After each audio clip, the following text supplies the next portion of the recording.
Jusqu'à 9h, Good Morning Business. À 7h45, une emblématique entreprise française, Technicolor, et un emblématique patron anglais, Richard Maude. Bonjour, merci d'être avec nous ce matin. On est allé vous chercher parce que Technicolor va mal depuis très longtemps, et qu'il fallait un patron comme vous, spécialiste des redressements impossibles, peut-être, pour la sauver. Est-ce que vous pensez que, pardon de faire ce mauvais jeu de mots, mais je crois qu'il est valable en français et en anglais, que Technicolor va de nouveau voir la vie en Technicolor? Yes, definitely. We have been going through a financial restructuring, which we started back in April, May. Et a démarré en avril-mai, et ça s'est passé rapidement. Et nous avons ici,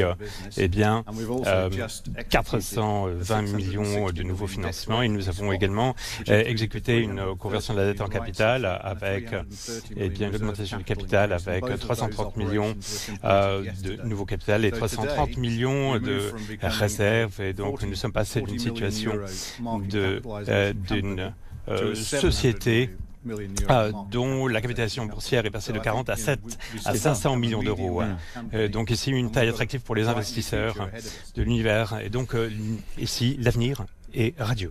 Alors, 17 700 personnes dans le monde encore, 4 milliards de chiffre d'affaires, vous le disiez, 7 milliards de valorisation boursière. Est-ce que ça va s'arrêter, cette dégringolade? On voit le cours de bourse pour ceux qui nous regardent sur RMC Story. Il reste plus grand-chose. C'est quoi encore? Comment vous définiriez aujourd'hui Technicolor, la valeur de cette entreprise, ses technologies, ses forces? Donc nous avons ici trois divisions.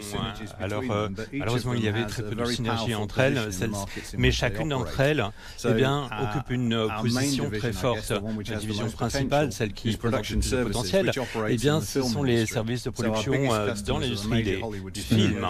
Et donc nos clients comme Hollywood, Disney, Paramount, Universal, Netflix, Amazon, parce qu'effectivement l'industrie série de plus en plus importante, et donc nous sommes le numéro 1 mondial au niveau des effets visuels, du VFX pour les films.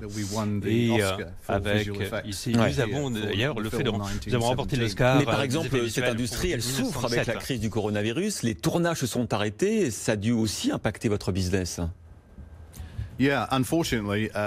Effectivement, malheureusement, tous les tournages de par le monde se sont arrêtés à la fin mars, et donc on n'a pas encore redémarré de façon significative aujourd'hui. Nous espérions que d'ici le 4e trimestre, les choses auraient repris, mais en fait, on parle du début de l'année prochaine ici. Jusqu'au redémarrage, effectivement, cette division production est, je dirais, l'activité plus calme, mais ici nous avons ici de grands clients comme Facebook, Amazon, Apple, Amazon qui ont, nous travaillons pour eux principalement, et puis en plus de ça, nous avons une division animation, Recross, et donc l'animation continue. Et c'est cette activité, notamment d'effets spéciaux, que vous voulez doper à l'avenir, notamment? Yeah, most definitely. I think oui, this is the area of the business which has the most domaine de l'activité qui présente le plus de potentiel, parce que nous avons établi une position de leader mondial dans les grands tournages, les blockbusters, et avec des effets visuels, on est entre 50 et 100 millions d'euros, ne serait-ce que sur les effets. Dans le domaine des effets spéciaux, nous avons une part de marché de 25% dans ce domaine-là, et puis nous avons une autre source de revenus avec grâce à des Netflix, Amazon, Apple et Hulu. Et donc il y a vraiment tout un potentiel pour le contenu ici. Nous sommes prêts à prendre notre part de marché.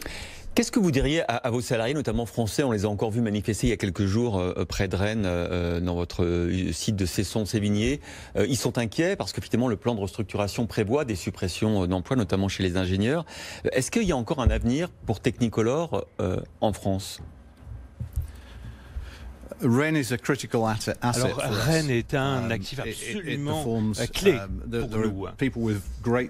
Et nous avons une grande expertise technique ici, des actifs hautement qualifiés, des services techniques proposés à divers marchés. Donc ça va être l'avenir. Et donc nous travaillons avec les représentants des salariés pour retrouver les meilleurs de soutien. Et de sauvegarder, mon ambition, c'est de sauvegarder autant d'emplois que possible en France. Nous avons restructuré la maison connectée et donc Rennes en fait partie. Et donc nous avons ici, nous essayons de sauvegarder l'emploi en France et nous devons rester compétitifs au niveau mondial. Et malheureusement, la France a été touchée. Merci beaucoup Richard Maude, directeur général de Technicolor, d'avoir été avec nous ce matin. On espère que ce plan de restructuration que vous venez de boucler sera le dernier et permettra à Technicolor de repartir de l'avant et de porter haut les couleurs de ces technologies en partie françaises. Merci beaucoup. Merci beaucoup.